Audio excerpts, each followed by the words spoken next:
ہمیں روزی بخشنے والا اللہ سبحانہ و تعالی ہے۔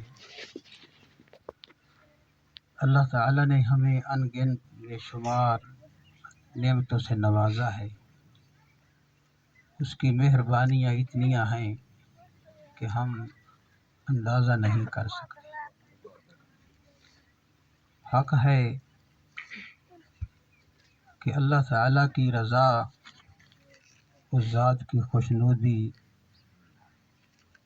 کا ہمیں طالب بھی ہونا چاہیے، اور اللہ تعالیٰ کی رضا اور خوشی ہمیں عزیز بھی ہونی چاہیے۔ اللہ تعالیٰ کی رضا اور اس کی خوشنودی ہمیں دل و جان سے عزیز ہونی چاہیے، اور اس کو پانے کی، حاصل کرنے کی پوری کوشش کرنی چاہیے۔ سبحان اللہ۔ اللہ تعالیٰ کی رضا سے بڑھ کر کوئی چیز نہیں ہے۔ وَرِضْوَانٌ مِّنَ اللَّهِ اکبر، اللہ تعالیٰ قرآن مجید میں فرماتا ہے اللہ تعالیٰ کی رضا بہت بڑی چیز ہے۔ کیا بات ہے۔ جس کو اللہ کی رضا اور اس کی خوشنودی حاصل ہو گئی، اس کو سب کچھ حاصل ہو گیا۔ سبحان اللہ۔ تو اللہ کی رضا اور اس کی خوشنودی حاصل کرنے کی ہمیں پوری کوشش کرنی چاہیے۔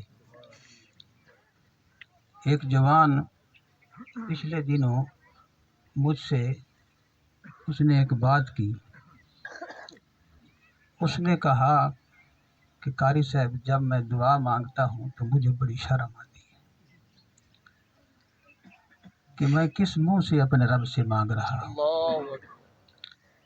یہ جوان ہماری برادری کا ہی ہے، اور عام ایک کام کرنے والا، ذمہ دارہ کرنے والا۔ مجھے بڑی خوشی ہوئی کہ اس جوان نے کتنی زبردست بات کی ہے، اور اس کے اندر جو احساس پیدا ہوا ہے یہ کتنا عظیم احساس ہے، اور اللہ تعالیٰ کا یہ کتنا بڑا انعام ہے۔ یہ احساس انسان اس کو آتا ہے جس کے اندر اپنے رب کی حیا ہوتی ہے، اپنے رب کی شرم ہوتی ہے، اور اس کے دل میں یہ جذبہ ہوتا ہے کہ مجھے کام وہ کرنے چاہیے جو اللہ کو پسند ہیں، جن میں اللہ کی رضا ہے، جبکہ میں ایسے کام نہیں کر رہا، اللہ کی نافرمانی مجھ سے ہو رہی ہے، میں گناہ کے کام مجھ سے ہو رہے ہیں۔ یہ احساس اس بندے کے دل میں آتا ہے۔ اس نے کہا کہ جب میں ہاتھ اٹھاتا ہوں، دعا کرتا ہوں یا نماز پڑھتا ہوں، مجھے شرم آتی ہے کہ میں کس منہ سے اللہ کی بارگاہ میں حاضر ہوں، کس منہ سے میں اللہ سے مانگ رہا ہوں، کس منہ سے میں اس کے سامنے ہاتھ اٹھائے ہوئے۔ مجھے تو اللہ کی نافرمانی نہیں کرنی چاہیے، اللہ کی اطاعت کرنی چاہیے، اللہ کی فرما برداری کرنی چاہیے، جبکہ میں ایسا نہیں کر رہا۔ تو جب یہ احساس بندے کے اندر آتا ہے تو اس وقت بندے کا میلان، اس کی رغبت اللہ کی طرف ہوتی ہے، اور اللہ تعالیٰ کے حضور معافی مانگتا ہے، توبہ کرتا ہے، اپنی اصلاح کی طرف متوجہ ہوتا ہے، اپنی اصلاح کی کوشش کرتا ہے۔ تو ایسے ہی بندے عموماً جب نیکی کرتے ہیں، اچھے کام کرتے ہیں، تو ان کے سامنے اللہ کی رضا ہوتی ہے۔ یہ بات ان کے سامنے ہوتی ہے کہ اس کام کا میرے رب نے مجھے حکم دیا ہے، مجھے یہ کام کرنا چاہیے، اور یہ کام اللہ تعالیٰ کو ناپسند ہے، اس سے میرے رب نے منع کیا ہے، یہ مجھے نہیں کرنا چاہیے۔ اس جذبے سے اللہ کی اطاعت کرنا، اللہ کی فرما برداری کرنا، یہ بڑے اونچے درجے کی بات ہے۔ ویسے تو کوئی بندہ اللہ کے حکم کی تعمیل اس بنا پر اگر کرتا ہے، اس کی نافرمانی سے بچتا ہے، گناہ کے کام سے بچتا ہے کہ میں جہنم سے بچ جاؤں، میں جنت میں داخل ہو جاؤں۔ اگر کوئی آدمی جنت کی طلب میں یا جہنم سے بچنے کے لیے اس طرح کرتا ہے تو یہ بھی جائز ہے، یہ بھی ٹھیک ہے۔ ایسی عبادت بھی اللہ کی بارگاہ میں مقبول ہے، اور اس پر بھی انسان کو اجر ملے گا۔ ایسے بندے کو بھی اللہ تعالیٰ جہنم سے بچائے گا اور جنت میں داخل کرے گا۔ لیکن یہ جذبہ کہ میرے رب کا یہ حکم ہے، اس کام سے میرے اللہ نے مجھے منع کیا ہے، اگر میں اللہ کی اطاعت کروں گا تو مجھے میرے رب کی رضا حاصل ہوگی، مجھے میرے رب کی خوشی حاصل ہوگی۔ یہ جذبہ بہت اونچا جذبہ ہے، اور جو اس جذبے کی بنا پر اللہ کی عبادت کی جاتی ہے، اللہ کی اطاعت کی جاتی ہے، ایسے بندے کو اللہ تعالیٰ اپنے ہاں بڑے اونچے درجے اور اپنی محبوبیت اور اپنے ہاں ایسے بندے کو جو درجہ اور مقام عطا فرماتا ہے وہ بہت نرالا اور بہت عمدہ ہوتا ہے۔ حضرت رابعہ بصری رحمۃ اللہ علیہ بہت بڑی اللہ کی ولیہ گزری ہے۔ انہوں نے اللہ کے حضور دعا کی، وہ دعا کرتی ہیں، کمال دعا کرتی ہیں، کہتی ہیں کہ یا اللہ اگر میں تیری عبادت اس لیے کر رہی ہوں کہ مجھے جنت ملے تو یا اللہ مجھے جنت میں داخل نہ کر۔ یا اللہ اگر میں تیری اطاعت اس لیے کر رہی ہوں کہ میں جہنم سے بچ جاؤں، یا اللہ مجھے جہنم میں جھونک دینا، مجھے جہنم میں ڈال دینا۔ یا اللہ اگر میں تیری عبادت اس لیے کر رہی ہوں کہ مجھے تیری رضا حاصل ہو جائے تو بار الہ یہ میرا مطلوب ہے، یہ میرا مطلوب ہے۔ میں یہ چاہتی ہوں کہ میرا رب تو مجھ پہ راضی ہو جائے، تیری رضا مجھے حاصل ہو جائے، تو مجھ پہ خوش ہو جائے۔ تو دوستو ہم تھوڑا سا غور کریں،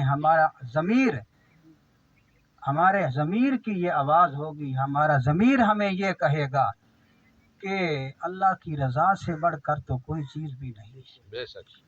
ہمارا جو رب تعالیٰ کا اور ہمارا آپس کا جو تعلق ہے دوستو، ماں باپ اور اولاد کا بڑا تعلق ہوتا ہے گہرا۔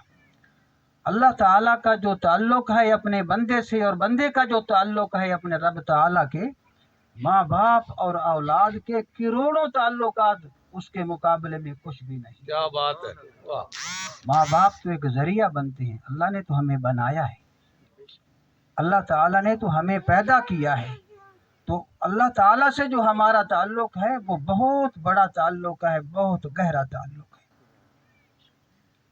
اور پھر اللہ تعالیٰ نے ہمیں بنایا ہی اپنی بندگی کے لیے، اس نے پیدا ہی ہمیں اپنی بندگی کے لیے کیا ہے، اور پھر اس نے جو ہمیں نعمتیں بخشی ہیں وہ اتنی ہیں، اس کی مہربانیاں جو ہم پر ہیں وہ اتنی ہیں کہ ہم اندازہ نہیں کر سکتے۔ ہم اپنے ضمیر سے پوچھیں، ہمارا ضمیر یہی کہے گا کہ ہمیں اپنے رب تعالیٰ کی رضا ہر چیز سے عزیز ہونی چاہیے، ہمیں زندگی اس طرح گزارنی چاہیے کہ ہمارا رب ہم پہ راضی، کیا بات ہے، ہمارا رب ہم پہ خوش ہو جائے۔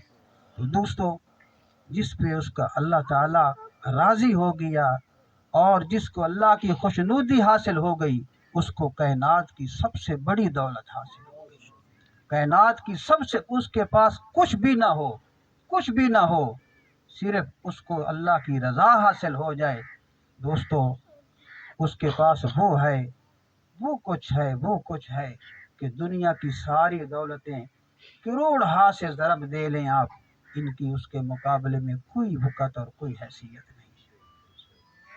تو ہمیں اپنے رب کی رضا حاصل کرنے کی کوشش کرنی چاہیے، اپنے رب کی رضا کا طالب ہونا چاہیے، اپنے رب کی رضا عزیز ہونی چاہیے، پیاری ہونی چاہیے۔ جس بندے کا یہ جذبہ ہے، جس بندے کے سامنے یہ بات ہے، وہ اپنے رب کی نافرمانی نہیں کرے گا، کیا بات ہے۔ کیونکہ اللہ کی رضا کے حصول کا جو ذریعہ ہے وہ اللہ کی اطاعت ہے، اللہ اور اس کے حبیب صلی اللہ علیہ وسلم کی فرما برداری ہے، حضور صلی اللہ علیہ وسلم کی اتباع ہے۔ تو دوستو اگر ہم حضور کی اتباع اختیار کریں گے، اللہ اور اس کے حبیب صلی اللہ علیہ وسلم کی اطاعت اور فرما برداری اختیار کریں گے، ہمیں جنت بھی ملے گی اور اللہ کی رضا اور اس کی خوشنودی جو ہے وہ بھی حاصل ہوگی۔ سبحان اللہ۔ اللہ تعالیٰ قرآن مجید میں فرماتا ہے ان الذین آمنوا وعملوا الصالحات اولئک هم خیر البریہ۔ اندازہ کریں اللہ تعالیٰ کتنا قدردان ہے، اس کا وہ اپنے ایسے بندوں کی کتنی اس کے ہاں قدر ہے۔ اللہ تعالیٰ ارشاد فرماتا ہے ان الذین آمنوا وعملوا الصالحات اولئک هم خیر البریہ، جو لوگ ایمان لائے ہیں اور اچھے عمل کرتے ہیں، میری اطاعت کرتے ہیں، میری فرما برداری کرتے ہیں، میرے حکم کی قدر کرتے ہیں، اولئک هم خیر البریہ، یہ میرے بہترین بندے ہیں، اللہ تعالیٰ فرما رہے ہیں۔ یہ میرا اور جس کو اللہ تعالیٰ فرما دے کہ یہ میرا بہترین،